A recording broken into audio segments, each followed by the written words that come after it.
PAF. Yves Toledano. Salut à tous, bienvenue sur Radio Shalom, c'est en plein dans le PAF comme chaque dimanche entre 17h et 18h. Je suis ravi de vous retrouver pour votre émission Média toutes les semaines sur Radio Shalom. Bien entendu, on parle de l'actualité de la radio, de la télévision, des réseaux sociaux également, avec tout à l'heure les rubriques News du PAF, tout ce qui s'est passé cette semaine à la télé, à la radio. On vous en parlera, on écoutera également un petit zapping, on écoutera notamment Kev Adams, tout jeune à l'âge de 8 ans, qui nous expliquait déjà être fan de Gad Elmaleh. On écoutera C'était un extrait d'un reportage diffusé cette semaine sur C8. Il y aura également la question de l'auditeur à notre invité. Et justement, aujourd'hui, puisque nous sommes dans une émission média, eh bien, on a beaucoup de plaisir de recevoir le patron de chaîne, patron de deux chaînes, les chaînes Demain et MCE, et grand spécialiste également des écoles. Mais on va en parler avec lui. C'est mon invité, Pierre Azoulay. Salut Pierre. Bonjour Yves. Je suis ravi de te recevoir Pierre, d'abord parce qu'on se connaît, hein, on va dire franchement, j'ai la chance de participer avec des émissions à différentes de tes chaînes, et puis on se connaît depuis un certain temps maintenant, donc on t'avait déjà reçu dans cette émission, et comme on parle de médias, eh bien là on a la chance d'avoir un vrai puisqu'on a un patron de chaîne, donc ça sera très intéressant de parler avec toi de ces chaînes-là que tu diriges, les chaînes MCE et les chaînes Demain. Donc la chaîne Demain est sur la TNT parisienne et sur les box, la chaîne MCE est également sur l'ensemble des box, hein, donc visible par énormément de foyers. Ce sont deux chaînes très intéressantes. Et câble pour toutes les deux. Et pour le câble également, bien sûr. Et donc, on va en parler avec toi. On va parler également de ton parcours. Parcours vraiment jalonné j'ai envie de dire presque d'un amour, d'une passion pour les étudiants. Parce qu'on ne peut pas avoir créé comme ça, comme tu l'as fait, autant d'écoles. Le groupe ESG que tu avais monté il y a quelques années. D'autres écoles dont on va parler maintenant. Sans avoir une passion pour les étudiants. La chaîne MCE à la base, c'était ma chaîne étudiante. Ça s'est ensuite élargi. Mais quand même, on sent vraiment que tu as cette fibre, cet amour pour les jeunes, je me trompe ou... Non, c'est parfaitement vrai, puisque j'ai commencé en étant ingénieur. J'étais ingénieur à la CEMA, après avoir fait Centrale et Sciences Po. Et on m'avait proposé de faire quelques cours dans le groupe HEC-SCP. Et puis, ces quelques cours sont devenus mon poste à temps plein. Donc, et de là, j'étais enseignant pendant des années. Je dirigeais le département mathématiques. Et après, j'ai créé mes écoles, qui étaient le groupe ESG, École supérieure de gestion, avec toute la déclinaison. J'ai vendu tout ça il y a une dizaine d'années. Il y avait à ce moment-là 5000 élèves, 25 000 anciens élèves, et on avait obtenu toutes les accréditations officielles, conférences des grandes écoles, grade master, etc. Et j'ai refait un réseau, le réseau des grandes écoles spécialisées, avec mon fils Jonathan, qui le préside actuellement, et ma fille Annabelle. Et puis, plus récemment, donc dans ce réseau, il y a l'École internationale marketing du luxe, le CITV, c'est-à-dire une école d'Internet et télévision, le pôle Paris Alternance qui fait en alternance toutes les formations qu'on peut imaginer dans le commerce, communication, etc. Une école d'informatique, l'École supérieure de génie informatique, l'ICANN, l'Institut de conception et d'animation numérique. Et puis, plus récemment, Modart, Modart, qui est une école de mode, l'Institut supérieur de formation au journalisme, donc comme son nom l'indique, qui forme des journalistes, et puis l'ISA, Institut supérieur d'audiovisuel et du cinéma, donc qui fait des BTS d'audiovisuel et qui a lancé il n'y a pas longtemps donc une formation au cinéma. Voilà un petit peu l'ensemble. Donc l'existence notamment de ces écoles comme ça qui forment par exemple au métier de l'audiovisuel montre bien qu'aujourd'hui pour faire de la télévision ou de la radio ou être dans les médias, il vaut mieux quand même avoir une formation, passer par une école, avoir un diplôme. C'est plus l'époque où par piston on rentrait, on devenait journaliste, on était encarté comme on dit. C'est plus l'époque où comme Bouvard, il était grouillot et il a porté les sandwichs, etc. Et comme il était génial, il est arrivé à un très haut niveau, comme on le sait, ou Drucker qui est passé après son bac simplement dans le sport et qui a fait cette très belle carrière. Aujourd'hui, il y a tellement de gens qui ont fait des écoles de journalisme ou différentes formations, et puis l'exigence de culture générale est beaucoup plus forte qu'avant.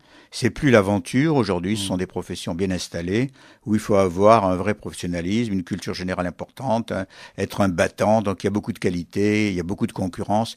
Et ça passe forcément par des écoles. Il pourrait toujours y avoir quelques cas particuliers, mais globalement, ça passe toujours par des écoles. Donc l'importance en tout cas de la formation, si vous destinez à un métier comme ça dans l'audiovisuel ou à la radio ou à la télé, il faut vraiment effectivement suivre. Puis, alors les enseignants, c'est qui? Ce sont plutôt des personnes qui ont expérimenté dans la télé? Ce sont au contraire des formations plus théoriques? La majorité, ce sont des professionnels qui travaillent dans des télés, dans des radios, ou dans la mode, selon les écoles, dans l'informatique. Et il y a aussi quelques professeurs traditionnels pour des matières classiques, comme des matières de langue ou des matières d'économie d'économie, des matières de culture générale. Mais pour tout ce qui est professionnel, eh bien, il est logique de faire appel à des professionnels parce qu'ils sont au top.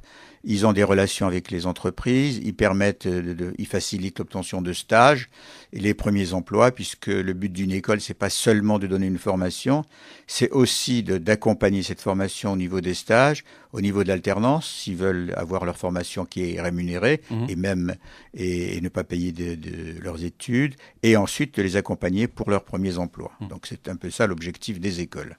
Alors, tu as également écrit des ouvrages universitaires aux presses universitaires de France. Tu as également écrit un roman il y a à peu près 5 ans, Week-end d'intégration, donc WEI, si on le dit en français.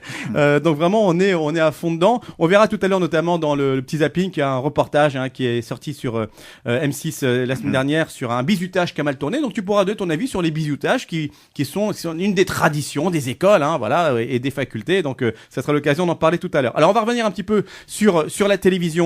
Qui est la thématique de cette émission, sur les chaînes MCE et la chaîne Demain. Donc MCE, c'est une chaîne que tu as lancée en 2009, donc ça fait quand même quelques années maintenant. Alors MCE pour Demain. Non, MCE. MCE, ça a été lancé en 2009, c'est ma chaîne étudiante. C'est ça. L'objet était de s'intéresser aux jeunes, en gros 16-35 ans, en majorité étudiants, et de parler, d'inviter des présidents d'université, des professeurs, des directeurs de grandes écoles, pour parler de l'orientation, des formations, des emplois et puis des premiers postes, des start-up, etc. C'était bien ça. Et puis du divertissement, parce que tout ce que je viens de dire, c'est bien sérieux, c'est bien utile, mais une télé qui ne fait que du sérieux, aujourd'hui, en France ou ailleurs, ça peut pas marcher. Donc il y a aussi beaucoup de divertissement. Ouais, donc il y a beaucoup de choses sur cette chaîne. Alors tu l'as lancée en 2009, on va écouter un extrait du lancement de la chaîne. Alors il y avait une grande soirée qui avait été organisée dans une boîte parisienne à l'occasion du lancement de la chaîne. Et ce qui était sympa, c'est que chacun fait un petit discours, toi y compris, on va t'entendre dire quelques mots lors de cette soirée. Et puis on assistait en direct donc au démarrage de la chaîne qui a démarré vraiment. Il y a un compte à rebours, vous allez entendre. Et la chaîne démarre, c'est toujours un événement très très sympa, le lancement comme ça d'une chaîne. C'est émouvant, beau souvenir, c'est émouvant, même si on est un peu blasé. C'est quelque chose qui marque, c'est un début, c'est plein d'espoir.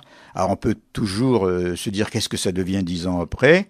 Alors, globalement, c'est satisfaisant, mais la télévision, c'est beaucoup plus dur que je l'imaginais, parce que j'étais un peu naïf dans ce domaine. Et il y a des très grands qui ont des très gros moyens, et comme les télévisions vivent essentiellement de la publicité, et que quand on est un petit, on n'a pas accès à ces publicités, c'est vraiment difficile de s'en sortir. Bon, alors on va quand même se replonger dans l'origine où on n'avait pas ces problématiques encore de publicité. En 2009, c'était fin octobre 2009 précisément. On écoute un extrait de cette soirée qui était la soirée de lancement. On va t'entendre d'ailleurs dire quelques mots. Avant le lancement.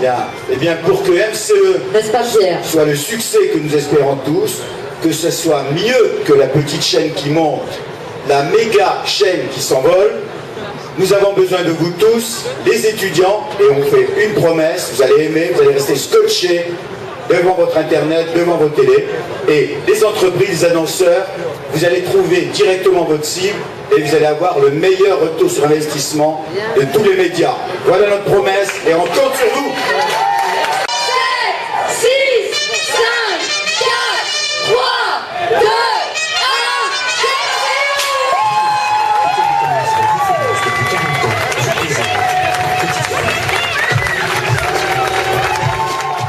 Voilà, et puis là, la suite, c'est que la chaîne démarre, il y avait un grand écran et c'était vraiment le lancement, les premières secondes de la chaîne. Isabelle Bress, animatrice à l'époque sur cette chaîne, qui commençait la première émission, c'était la quotidienne, ma quotidienne. Voilà, un petit peu d'émotion de entendre ça quand même. J'y repense, c'était pas mal du tout.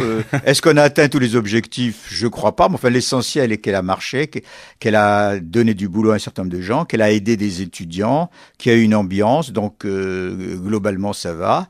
Mais comme aujourd'hui, on est dans un monde où l'économie est très importante, et on est en train de réaliser une fusion entre cette chaîne, ma chaîne étudiante, et une autre chaîne dont je suis aussi le président, qui s'appelle Demain saison 2, qui est sur les FAI, qui est sur Numéricable et qui est sur la TNT Île-de-France, qui va nous permettre d'avoir aussi des émissions des MCE qui vont passer sur la TNT. Ouais. Voilà, donc c'est la fusion de ces deux chaînes qui est le nouveau projet pour les mois et années à venir. Alors, en tout cas, c'est l'info que tu nous apportes. Donc, la fusion à venir de ces deux chaînes MCE et Demain. Pour revenir sur MCE, donc c'est, je pense, la première chaîne, en tout cas, qui a été lancée, qui s'est annoncée chaîne pour les étudiants. Il y a des émissions pour les étudiants, pour les jeunes, mais une chaîne comme ça dédiée aux étudiants, ça n'existait pas. Mais dans la programmation, il y a également des émissions tout à fait grand public. C'est très large au niveau de ce que l'on peut voir. Il y a des magazines culturels, de l'info, il y a tout un tas de choses. Voilà. Quand on dit les étudiants, c'est aujourd'hui 80% d'une classe d'âge va à l'université. Donc sur une classe d'âge en gros de 18 à 25 ans, 80% sont étudiants ou presque. Mais la cible est un peu plus large, ça peut aller de 16 à 30, 35 ans. Et c'est en gros tous les jeunes, et c'est ce que je disais tout à l'heure, ce qui les intéresse et ce qui les divertit, ce qui les cultive. Alors, il y a notamment sur cette chaîne MCE une excellente émission qui est passée pendant un certain temps qui s'appelle Avocat. Voilà. Si j'en parle. Avec Yves Toledano. Voilà, je voulais pas le dire, bien sûr. Alors, on va écouter un petit extrait. C'est une émission de droit, mais comme quoi, c'est un peu sur la boutade. On va écouter un petit extrait, mais c'est vrai que ça montre qu'il y a également des émissions juridiques, grand public. Il y a également des émissions sur la santé, enfin, tout un tas de choses. Donc là, on va écouter un petit extrait de Avocat. Ça s'écrit en 3 mots. Avocat. On traite Voca, et c'est à retrouver également sur MCE. Alors je sais pas si ça passe encore, mais on en a fait une bonne cinquantaine. Donc c'est à écouter. On va écouter un petit extrait pour ceux qui ne connaissent pas cette excellente émission. C'est dommage de ne pas connaître, c'est dommage. Bonjour à tous, merci de votre fidélité à Avocat, l'émission qui vous conseille. Nos avocats sont là pour répondre de manière très concrète, très accessible aux questions de droit que vous nous envoyez sur le www.avocat.net. Ici, on comprend le droit et on répond très concrètement à vos questions. C'est vrai qu'il faut que le droit soit accessible à tous, sinon ça ne sert à rien d'en parler. À nos côtés aujourd'hui, 3 avocats qui vont justement répondre de manière très concrète à vos questions. Nous commençons par notre amie Myriam Lasserie, avocate au barreau de Paris. Bonjour Myriam. Bonjour Yves. Comment ça va ? Je vais au mieux. Au mieux, full patate, comme dirait. J'ai un ami qui dit full patate. Voilà, j'aime bien cette expression. Dans un instant, avec vous, une question d'harcèlement entre collègues. Ça existe. Et oui. Ce qui n'est pas le cas d'Éric de Comont. Dans son cabinet, tout le monde s'aime. Voilà, il y avait plein d'avocats. Enfin, mais pas trop, quand même. Mais pas trop, c'est ça. Voilà, donc on parle de plein de sujets dans cette émission, mais il y a plein d'émissions très sympas à retrouver donc sur MCE.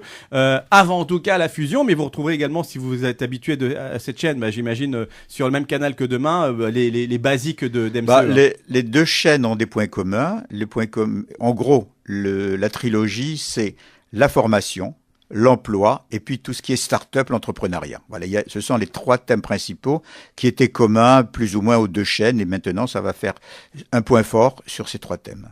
De quoi tu es le plus fier par rapport à cette chaîne qui est la première chaîne que tu as lancée, tes points de satisfaction pour cette chaîne-là presque 10 ans après? D'avoir pu donner la parole à des universitaires qui en général n'ont pas la parole sur les grandes chaînes. D'avoir pu faire venir des étudiants, les écouter, d'avoir travaillé avec beaucoup de jeunes. Toute ma vie, je l'ai passée donc dans les grandes écoles ou à l'université, et donc de se retrouver dans cette ambiance en voyant tout ce qui est nouveau, en voyant évoluer les choses, et en répondant aux questions. Souvent on me dit, est-ce que la nouvelle génération, ils sont pas plus paresseux que les autres, etc. Ils sont pas plus ceci, moins cela. Moi, je trouve qu'il y a une vraie continuité. Je trouve que la génération actuelle est très courageuse, qu'elle est cultivée, mais que c'est pas le même genre de culture. Alors, si on leur pose les mêmes questions qu'il y a 20 ans, évidemment, on va les trouver incultes. Mais si on leur pose des questions sur une actualité plus technologique, etc., on va les trouver très cultivés. Donc, c'est une continuité. Vous savez, déjà, il y a 2000 ans, on trouvait que les nouveaux jeunes étaient plus paresseux, plus incultes et tout. Bon, il n'y a pas de changement, mais ça continue, ça avance, et je suis content d'être dans ce train qui avance. C'est une question de génération. Génération Y, en tout cas, pour cette chaîne. On va marquer une petite pause musicale. Juste après, on parlera notamment, bien précisément, de la chaîne Demain, donc, qui est une chaîne très intéressante, que moi, je t'avoue, j'ai découverte à la Poste, parce que pendant un certain temps, c'était retransmis sur les écrans de télé qui étaient à la Poste dans la queue, et comme à la Poste, on a un peu le temps de voir la télé, parce que la queue dure quelques temps, donc j'ai découvert cette chaîne là-bas. Ça fait longtemps que Demain existe, et toi, tu la diriges depuis quelques années. On va depuis 2015, on va en parler. On écoutera d'ailleurs un extrait d'une des émissions de Demain. Tu parlais de business, c'est Business Woman, qui est très intéressante, cette émission. émission avec notre amie Caroline Munoz d'ailleurs qui vous la présente. On parlera également des news du PAF. On vous fera savoir qui est l'animateur préféré des Français. Ça a changé dans le classement. Animateur de télévision préféré, je sais pas si t'as ta petite idée, on te demandera tout à l'heure. On parlera également d'une nouvelle émission pour Laurent Boyer qui arrive sur C8. Une émission qu'on aimait bien, qui s'arrête. C'est Chérie, c'est moi le chef. On avait reçu d'ailleurs Grégory Cohen qui la présente il y a quelques semaines dans cette émission. On ne doit pas être content parce que l'émission marche très bien, mais elle s'arrête pourtant. Faute de budget, nous dit-on.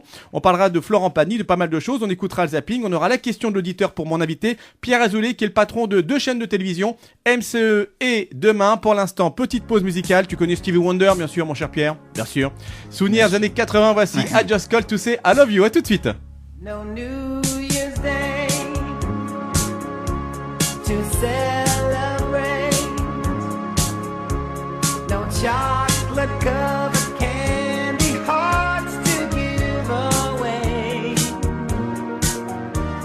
No first of spring, no song to sing. In fact, here's just another ordinary day. No April rain, no flowers bloom, no wedding Saturday within the month of June. But what it is something true, made up of these 3 words that I must say to you. I just called to say I love you. I just called to say how much I care. I just called to say I love you, and I mean it from the bottom of my heart. No summer's high, no warm July, no harvest moon to light one tender August night. No autumn breeze, no falling leaves, not even time for birds to fly to southern sky. No Libra sun, no Halloween, no giving thanks to all the Christmas joy you bring. But what it is, so oh so new, to fill your heart like no 3 words could ever do. I just called to say I love you. I just called to say how much I care. I do. I just called to say I love you. Souvenir des années 80, ouais, milieu des années 80 on peut dire, pour cette chanson I Just Called to Say I Love You. C'était Stevie Wonder. On marque une petite pause de pub. On se retrouve juste après pour la deuxième partie d'En plein dans le PAF. Mon invité aujourd'hui, Pierre Azoulay, qui dirige les chaînes MCE et Demain, que vous retrouvez pour Demain sur la TNT parisienne, sur le câble, les box, et MCE sur le câble et les box. On en reparle avec lui dans un instant. On s'attardera un petit peu plus sur la chaîne Demain, qui est une chaîne très intéressante, qui était à la base chaîne de l'emploi, on va dire, mais qui aujourd'hui est vraiment une chaîne de la formation, du business, avec plein d'émissions vraiment très très bonnes. On en parle dans un instant. On parlera également des news du PAF de la semaine, notre petit zapping et la question de l'auditeur. Il y aura encore un peu de musique, donc ne bougez pas. On se retrouve juste après la pause avec mon invité. À tout de suite. En plein dans le PAF, Yves Toledano. En plein dans le PAF, l'émission consacrée aux médias, diffusée tous les dimanches sur Radio Shalom entre 17h et 18h. Bien sûr, il y a le replay de cette émission. Si vous voulez réécouter cette émission et toutes les autres précédentes d'ailleurs, vous pouvez aller sur le site de l'émission, c'est www.enpleindantlepaf.com. Vous pouvez également vous rendre sur la page Facebook de l'émission, En plein dans le PAF, ou sur la page de Radio Shalom sur Facebook, Radio Shalom 94.8. Et là, vous pourrez avoir les anciennes émissions, le replay de cette émission présente, et puis connaître également le nom de nos prochains invités si vous voulez leur poser des questions, puisque dans cette émission vous pouvez vous adresser à nos invités, leur poser vos questions, vous déposez la question sur notre répondeur et puis ils y répondent si on sélectionne votre question. Une question pour mon invité tout à l'heure, mon invité Pierre Azoulay qui préside la chaîne MCE et la chaîne Demain. Alors on a parlé avec toi Pierre de MCE que tu as lancé en 2009, on a réécouté le lancement un peu émouvant de cette chaîne. On va parler d'une deuxième chaîne qui est la chaîne Demain, Demain TV, Demain, ça peut varier le nom selon les époques. Une chaîne qui est assez ancienne mais que tu présides depuis 2015, toi depuis septembre 2015. Alors est-ce qu'on peut un petit peu présenter cette chaîne? J'ai dit tout à l'heure avant la pause, c'était à la base la chaîne de l'emploi, parce que je suis loin. Elle a été créée il y a une vingtaine d'années par Canal. Mmh. Et puis dans le cadre de leurs plans sociaux, etc., ils ont donné la direction de cette chaîne à une personne. Et de fil en aiguille, ils avaient la grosse tête de Canal, mais ils n'avaient pas les recettes de Canal, ce qui fait qu'ils sont tombés en faillite. Ça a été repris. Et puis finalement, j'ai repris cette chaîne parce que je trouvais qu'elle constitue un bon complément, puisque sur MCE, on était surtout formation, orientation et un peu start-up. Eux, ils étaient la chaîne des collectivités, de l'emploi et aussi du partenariat. Donc là, on a un beau paysage global. Et ça permet d'avoir une seule chaîne, mais beaucoup plus puissante, ce qui n'empêche pas d'avoir un site internet spécifique pour ma chaîne étudiante et un site internet spécifique pour Demain. D'accord. Voilà. Donc au niveau, en tout cas, du net, chacun gardera son site, mais au niveau de la diffusion télé, comme tu l'as annoncé tout à l'heure, assez prochainement. Oui, ça doit fusionner avant fin mars. Fusion avant, donc effectivement dans pas longtemps, fusion avant fin mars, donc pour les deux chaînes. Autant on le disait tout à l'heure, c'était une nouveauté, ma chaîne étudiante, une chaîne pour les étudiants. Autant on peut dire aussi que pour Demain, une chaîne consacrée à l'emploi, formation, business, collectivité. Il n'y en a pas d'autres, donc c'est vraiment deux chaînes qui ont leur spécificité. Qui dont l'objet est sérieux, peut-être un peu trop sérieux pour avoir une grande audience, mais qui sont très utiles. Et je sais que ça fait 20 ans qu'on dit que l'emploi, la formation, les contrats de professionnalisation, l'alternance est essentiel, mais bon, je crois que ça va devenir une réalité. Bon, chaque année, on pense que tout le monde est d'accord là-dessus, mais comme les financements ne suivent pas, ça a pris beaucoup de retard. Mais je crois que là, on est à un moment où ces problématiques deviennent essentielles. Et je pense que ça va nous booster et rendre beaucoup de services à ces différentes populations.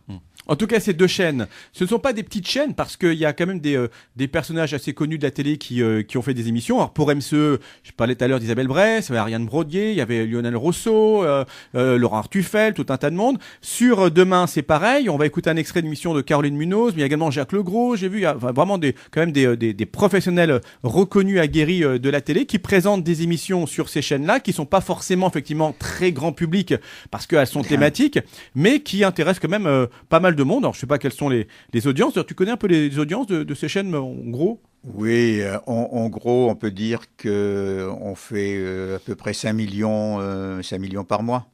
C'est pas grand-chose, mais c'est très ciblé. 5 millions de téléspectateurs par mois en cumulé sur les deux chaînes. Oui. Bon, c'est quand même pas mal. Oui, bon. C'est pas confidentiel. C'est pour ça qu'en toute modestie, je dis c'est une petite chaîne. Oui, non, mais on a bien vu. Voilà. La modestie, mais c'est quand même regardé par pas mal de monde. Alors, on va écouter un extrait d'une émission donc qui est diffusée sur Demain, qui s'appelle Businesswoman. Moi, j'aime bien cette émission. Je la regarde depuis un petit bout de temps. C'est très intéressant. C'est, comme son nom l'indique, sur le monde un peu du business, mais fait par les femmes. Et Dieu sait qu'il y a des chefs d'entreprise femmes. Il y en a beaucoup. Beaucoup dans les startups actuellement. Beaucoup dans les startups. Alors, il y a plein d'émissions plateau sur Demain. Plein d'émissions très intéressantes. Franchement, je vous dis, si vous connaissez pas, allez jeter un petit coup d'œil. On va écouter un petit extrait. En plus, c'est présenté par ma copine Caroline Munoz, qu'on connaît, qui est reine de la déco notamment, qui est très très sympa. Et je ne sais pas qui a présenté cette émission. Je l'ai vu récemment. Donc, on va écouter un petit extrait de Businesswoman. C'est sur Demain. Écoutez.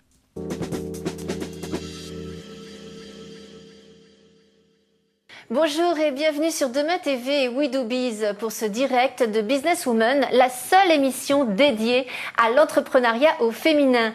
Alors comme chaque mois, nous recevons et mettons en lumière des femmes qui se sont lancées dans la grande aventure de l'entrepreneuriat. Nous rêvons toutes d'être belles, d'avoir une belle peau, de beaux bijoux et de porter de somptueuses robes. Eh bien mes invités ont fait le choix d'entreprendre dans le secteur du luxe. Voilà, ah ouais, c'est intéressant, je vais la regarder cette émission en replay. Ah, mais elle est sympa, on apprend pas mal de choses. On parle de business parce que business ça concerne aussi l'emploi, voilà, le travail. On n'est quand même pas dans BFM Business, hein. Bon, non. C'est plutôt voilà comment on y arrive. Moins les chiffres. On met plutôt le focus sur les gens, sur ce qu'ils font, que sur de la macroéconomie en disant dans ce secteur il y a une progression de 10,6%, etc. Où il y a eu des fusions. C'est plutôt on met l'accent sur les individus, sur leur esprit d'entreprise, sur leur bonheur ou sur leurs petites difficultés dans leur travail. Et pour donner un espoir à beaucoup de jeunes qui ont envie de créer, il y a de plus en plus de jeunes qui ont envie de créer. C'est faux de dire qu'ils veulent être tous fonctionnaires, c'est tout à fait faux. Ils savent pas trop comment s'y prendre, ils pensent qu'il faut beaucoup d'argent. Je crois qu'il faut un peu d'argent, pas beaucoup, et il faut surtout des idées et de la ténacité. Alors la chaîne Demain, on l'a dit tout à l'heure, c'est une chaîne qui est également visible sur la TNT parisienne, donc c'est quand même Île-de-France, oui. Île-de-France. C'est pas évident parce que maintenant sur les Canal 31, oui. 31 de la TNT parisienne, pour y accéder, ça n'a pas été évident parce qu'il y avait quand même pas mal de dossiers. À une époque, quand on voulait monter sur la TNT, comme on disait, même Île-de-France, il fallait quand même un peu concourir avec d'autres chaînes. Donc c'est quand même une satisfaction de savoir que cette chaîne est visible, même si on n'est pas abonné à un câble au box ou à DSL. Absolument, tout le monde peut l'avoir. Donc c'est quand même effectivement bien et c'est vrai que au niveau même de l'audience, voilà, les gens se baladent sur la TNT, on zappe assez rapidement finalement sur Demain, on n'est pas canal 350. Il faut dire qu'en dehors de l'audience télé, on a aussi sur notre site une audience beaucoup plus forte. Là, on a sur MCE, on a près de 100 000 contacts par jour. 100 000 visites par jour. 100 000 visites par jour, donc ça fait quand même du monde. Ouais. Et on fait beaucoup de petites vidéos sur la TNT, sur Internet, etc. C'est un complément puisque tout le monde sait que les jeunes voient de moins en moins la télé, sont de plus en plus souvent sur Internet. Donc nous, petit à petit, nous aussi, nous mettons nos efforts plus sur Internet que sur la télé elle-même, sauf pour ce qui concerne l'emploi et qui est quelque chose de beaucoup plus sérieux, qui demande plus de temps parce que les formats sur Internet sont de 2, 3 minutes, 4 minutes, 5 minutes maximum. Et il y a des sujets qui nécessitent beaucoup plus de temps. On ne peut pas traiter de sujets importants en quelques minutes. C'est sûr. Il faut laisser la parole, il faut exposer, ça peut prendre une demi-heure, 3/4 d'heure, 1 heure, etc. J'ai aussi vu que sur le site internet d'MCE, il y avait également des lives. Donc ça, c'est quelque chose de pas mal aussi. C'est des directs on en fait de plus en plus, d'ailleurs. Sur le site. Ouais, on fait de plus en plus de lives. Oui. Parce qu'il n'y a pas beaucoup de live ou peut-être même pas sur la diffusion, c'est pas hertzien, mais en tout cas box, etc. Par contre, sur le site, c'est plus souple et donc on le fait aussi. C'est une façon également de communiquer pour un autre public peut-être qui veut voir du live. On connaît tous maintenant les lives Facebook, etc. Aujourd'hui, on est vraiment dans l'époque du live. Absolument. Et c'est un de nos responsables qui s'appelle Christophe Cohen, qui est responsable de tous ces lives. Eh bien, on salue monsieur Christophe Cohen. Alors, on va parler, puisqu'on parlait tout à l'heure d'animateurs un peu connus, quand même, qui ont œuvré sur MCE et Demain.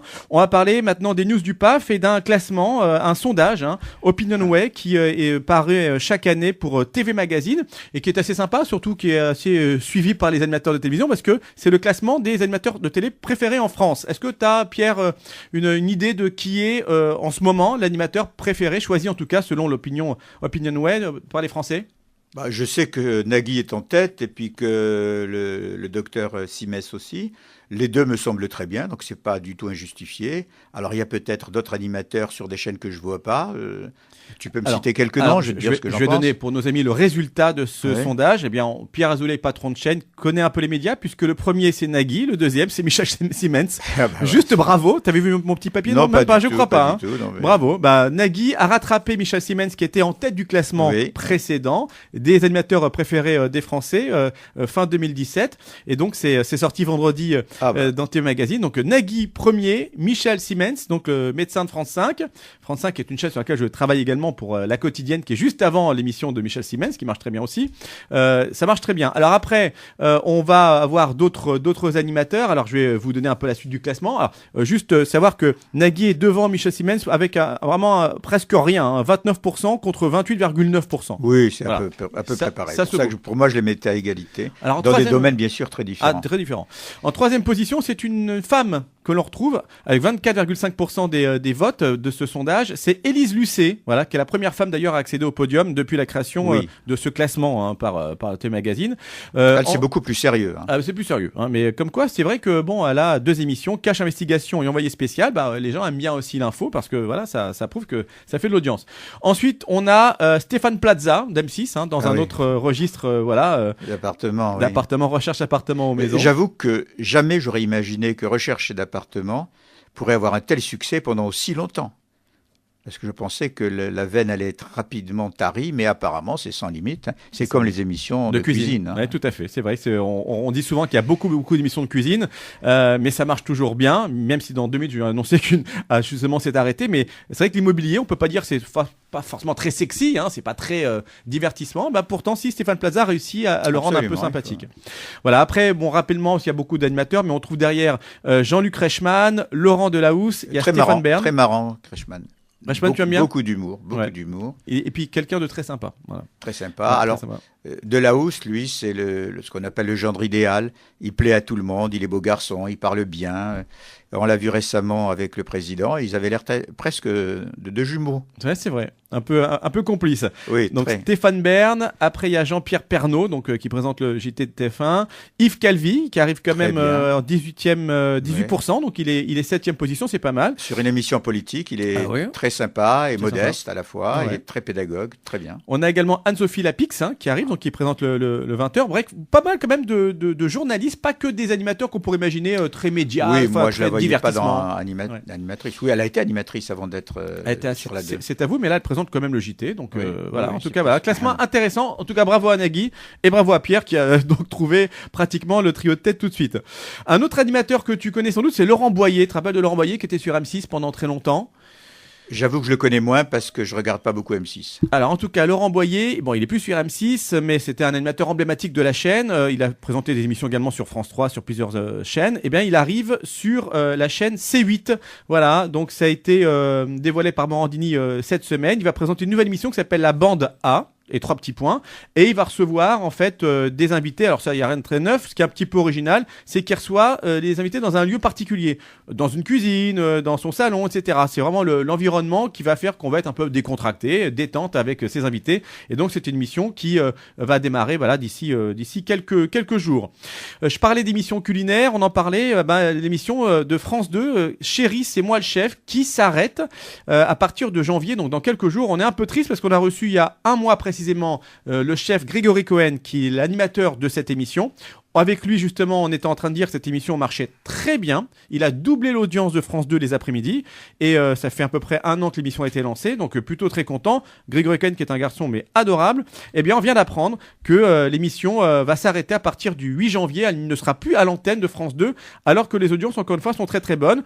On nous parle de restrictions budgétaires. Cause économie budgétaire, dit précisément le communiqué de France 2. Et Hubert Productions, qui produit, a fait un petit communiqué en disant que, voilà, c'est une émission qui a été mise à l'antenne en février 2017. Bien que l'émission ne soit plus programmée en janvier pour cause d'économie budgétaire, le programme n'a cessé de faire progresser l'audience depuis son lancement, a rappelé quand même la boîte de production. Donc il y a quand même des bizarreries. Une émission peut très bien marcher et on l'arrête. Bon, voilà. Je sais pas. Oui, ça peut être de l'audience, ça peut être aussi qu'on veut remplacer pour donner une autre image. Justement, parmi les chefs, il y a Thierry Marx qui a pas mal la cote, Ouais. que j'ai vu récemment parce qu'il était l'invité d'honneur des amis de l'Université de Jérusalem. Ouais. Alors, habituellement, il y a des prix Nobel, des grands scientifiques et tout. C'était la première fois qu'il y avait ce garçon qui a une vie un peu exemplaire. Il était d'une famille très pauvre, il a fait le tour du monde et maintenant il est devenu une célébrité. Donc voilà, ça fait partie des nouvelles vedettes de la cuisine, mais qui est d'un style tout à fait différent. C'est vrai qu'aujourd'hui, voilà, avant on voulait pour sa fille un avocat, un médecin, maintenant on veut un pâtissier parce que on va se régaler, c'est très branché maintenant, c'est vrai. Hein. Et il est chef, bah ouais, super. Et au mandarin oriental, c'est pas rien. En plus, c'est pas chez McDo. Non. Voilà. Allez, dernière petite info de la semaine avant la petite pause. Elle concerne Florent Pagny, qui est, comme tu le sais, chanteur, mais également jury de l'émission The Voice, émission le télécrochet TF1 qui marche très bien depuis 6 saisons maintenant. Eh bien, Florent Pagny a annoncé son départ de The Voice dans Téléstar cette semaine. Il écrit: c'est bon, j'ai fait le tour, je suis content, je m'en vais. Et puis il dit qu'il a d'autres choses à faire, précisément. Il écrit: ne vous inquiétez pas, ce n'est pas parce que je vais arrêter The Voice que je vais arrêter d'exister. Ça, il a bien raison, surtout lui qui va parfois vivre dans les hauteurs mexicaines. Donc, d'Argentine, oui. Plutôt dans le sud de l'Argentine. Même. Oui, où est-ce qu'il va? Le nom m'échappe. Il vit... pas loin d'Ushuaia. Hein. Pas loin d'Ushuaia, comme je pense qu'il va refaire un petit tour Patagonie. là-bas. Ah voilà, Patagonie. Je cherchais effectivement la région. En tout cas, il arrête The Voice et donc, dans la saison qui a déjà été enregistrée, là, vous allez le voir, qui va être diffusée sur TF1 dans quelques jours, donc il sera encore là, mais par contre, il ne va plus tourner d'autres émissions, mais il y aura toujours donc Mika, Zazie et Pascal Obispo, qui est le nouveau coach, donc avec Florent Pagny pour The Voice, mais donc Florent Pagny qui quitte The Voice. Voilà pour les news du PAF. On marque une nouvelle petite pause de pub dans cette émission. On se retrouve dans un instant pour la troisième partie de En plein dans le PAF. Ce sera notamment le zapping. Il y aura la question de l'auditeur pour mon invité, Pierre Azoulay, président des chaînes MCE et des chaînes Demain, à retrouver pour demain sur la TNT Île-de-France, les box et le câble, et MCE sur box et câble, et bientôt donc la fusion de ces deux chaînes. Chacune gardons son site internet, mais vous pourrez voir les programmes qui sont effectivement pas mal de corrélations entre les deux chaînes. Ce sera à voir prochainement donc en fusion. Pour l'instant, petite pause de pub dans cette émission et on revient juste après avec mon invité Pierre Azoulay pour la suite d'En plein dans le PAF. À tout de suite. En plein dans le PAF, Yves Toledano. C'est la suite d'En plein dans le PAF, les amis, l'émission média de Radio Shalom à écouter tous les dimanches entre 17h et 18h, à écouter le replay également sur enpleindantlepaf.com. Le replay est disponible dès le lendemain matin, donc dès le lundi matin, vous pouvez réécouter l'émission du dimanche de la veille. Si vous voulez réécouter les anciennes émissions, vous avez raté une émission il y a 3 semaines par exemple, pas de panique, vous allez sur le replay enpleindantlepaf.com ou bien sur la page Facebook En plein dans le PAF sur Facebook ou sur la page Radio Shalom 94.8. Les replays sont en ligne bien sûr, avec également le nom des prochains invités si vous souhaitez leur poser des questions. D'ailleurs, dans quelques minutes, on prendra une question pour mon invité qui est Pierre Azoulay, qui dirige les chaînes MCE et Demain, qui sont deux chaînes très intéressantes, plutôt thématiques. La première étant plus consacrée aux étudiants, jeunes actifs, formation, également tout ce qui est, on apprend beaucoup de choses sur les grandes écoles notamment. Et la deuxième, Demain, qui est la chaîne de l'emploi, également formation, du business aussi, pour dans le monde du travail. Donc deux chaînes qui sont complémentaires puisqu'elles vont être fusionnées, nous annoncer tout à l'heure Pierre Azoulay. Pierre qui connaît parfaitement la télé puisqu'il a trouvé par cœur le classement des animateurs préférés. C'est quoi toi ton animateur préféré d'ailleurs, si tu as un animateur ou une animatrice que tu aimes bien? Parce que là tu nous as donné le classement des Français, mais toi à titre personnel, toi qui es un professionnel de la télévision maintenant, qui tu aimes bien? Je rejoins le Vox Populi. Ouais, alors Nagui, Michel Siemens. Dans des domaines très différents, évidemment. Tu nous disais Jean-Luc Reichmann au niveau du divertissement. Voilà. Lui qui est très bon dans son domaine. Oui, ce sont les bons. Puisque pour les émissions culinaires, je m'y intéresse pas. Là, les appartements non plus. Donc c'était plutôt ça, ce que tu toi ce que tu regardes, c'est ça les émissions divertissement, info un petit peu. Je regarde les émissions d'information sur les chaînes 1, 2, 3, 4, 5 et je regarde tout ce qui est culturel sur Arte. Alors je sais que tout le monde dit qu'il regarde Arte, que quand on fait les statistiques, il y a presque personne qui regarde. Mais enfin, moi, j'avoue que je regarde Arte et qu'il y a des très belles choses, il y a des très bons films. Mais tu regardes tes chaînes aussi. Quand on est patron de chaîne, on regarde toute la journée ces chaînes ou non, pas? Non. Honnêtement, on n'est pas tenté de voir quand même? Non, parce qu'on sait déjà ce qu'il y a dedans et puis il faut s'ouvrir l'esprit, il faut regarder autre chose. D'accord. Enfin, tu connais quand même tout le contenu des chaînes puisque tu valides tout ce qui est à l'antenne. Je laisse beaucoup de liberté. Je sais ce qui se passe en gros, mais j'ai pas besoin de valider chaque chaîne. Non. J'ai pas cette mentalité-là, d'autant plus que je m'occupe aussi des écoles. Voilà. D'accord, donc tu as quand même un petit peu de boulot aussi qui t'occupe à part les deux chaînes. Alors on va passer au zapping que chaque semaine on choisit dans cette émission un ou deux extraits de reportages ou d'émissions, voilà, qui nous ont un petit peu marqué. Alors là on va écouter un extrait d'un reportage qui est passé dans le 19h45, c'est le journal d'M6 cette semaine, et j'ai pensé intéressant de le mettre parce que voilà, on a avec nous le patron de grandes écoles qui est Pierre Azoulay. C'est un reportage qui était consacré à un bizutage qui a mal tourné à la fac de médecine de Caen. Il faut aussi savoir que la même semaine, donc c'était pas la semaine des bizutages, le journal Le Monde a ramené l'information qu'à Angers, un bizutage à l'école nationale supérieure des arts et métiers avait également mal tourné avec un tatouage à la cuillère brûlante, hein, ça s'appelle comme ça. Il y a 17 étudiants qui ont été blessés, qui sont pas très contents. Donc on va écouter un extrait et puis tu réagiras parce que tu connais les bizutages. Donc ça c'était sur M6 cette semaine dans le 19h45. Écoutez. Des commandements, 69 en tout, filmés ou photographiés, comme ici. Parmi ces défis, souvent humiliants et parfois à caractère sexuel, il était demandé de ramper dans des excréments, de manger de la pâtée pour chien ou encore d'avaler un poisson rouge vivant. Un dossier de preuves et de témoignages a été envoyé à la justice qui a ouvert une enquête pour soupçon de bizutage. L'université, également alertée, a décidé d'agir. Les conditions dans lesquelles se déroulait le week-end n'étaient pas bien connues ou bien maîtrisées. Et c'est la raison pour laquelle il a été demandé à la présidente de la Corpo d'annuler. Les risques de bizutage n'étaient pas maîtrisés.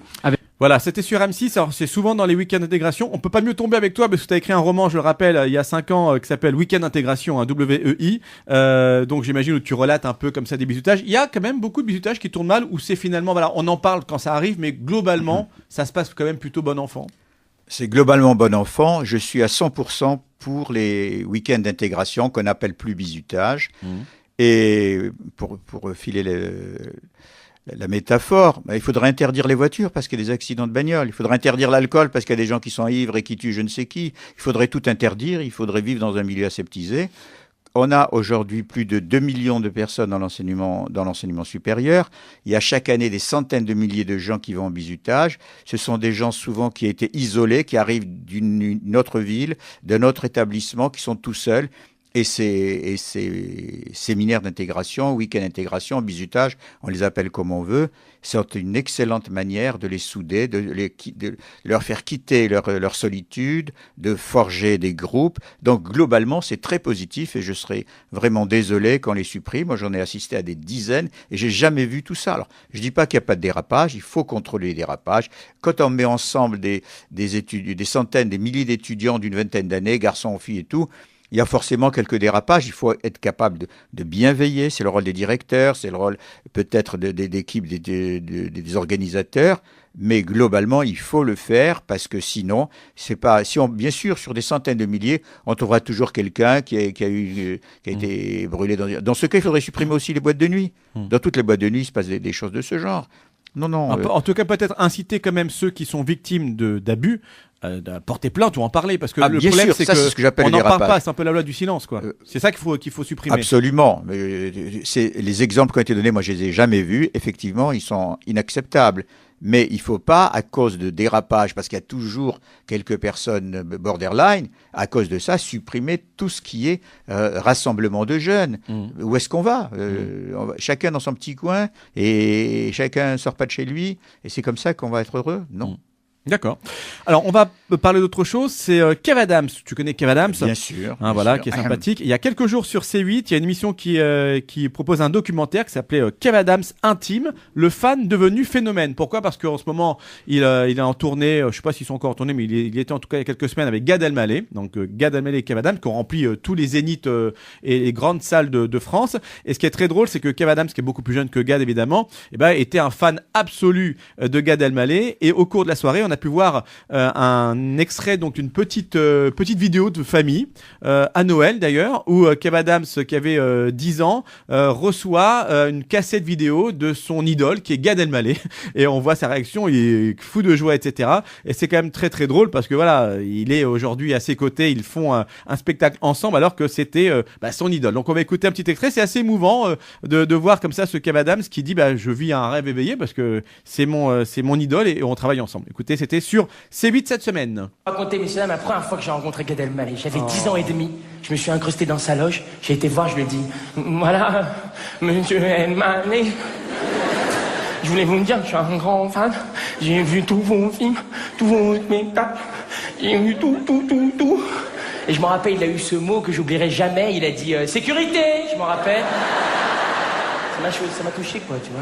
On a fait je sais pas combien de soirées où juste on regardait ces DVD en boucle. C'est vrai, quand j'étais petit à Noël, je demandais tes spectacles pour Noël. Mais ouais, quand j'étais tout petit comme ça. Et on m'offrait tes spectacles en cassette. Parce qu'à l'époque, t'étais en cassette. Oh là là, génial! Oh, regarde ce que j'ai eu, maman! La cassette de Gad Elmaleh. Si on m'avait dit à 10 ans et demi, un jour tu monteras sur scène avec Gad Elmaleh, je pense que je serais tombé dans les pommes, mais cash, quoi. Voilà, il est pas tombé dans la pomme cash parce qu'il fait son spectacle à ses côtés. C'est assez sympa de le voir comme ça, fan de Gad Elmaleh que l'on connaît bien ici puisque il a été à nos côtés. Il présentait un canular téléphonique qui s'appelait le Gag à Gad, pas facile à dire, dans cette émission d'ailleurs. Hein, donc il y a très très longtemps, Yarasra comme on dit en danois, il y a plus de 25 ans. Donc voilà, on embrasse en tout cas Gad que je salue bien. Voilà pour l'extrait de ce zapping.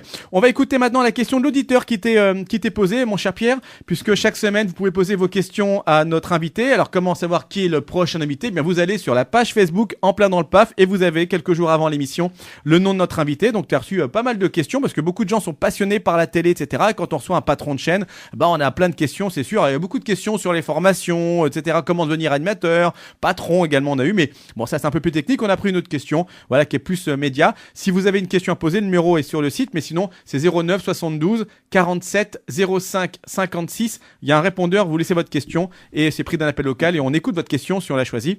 C'est ce que nous faisons pour cette auditrice. Écoutez. Bonjour, je voudrais savoir quelle était pour vous votre chaîne préférée.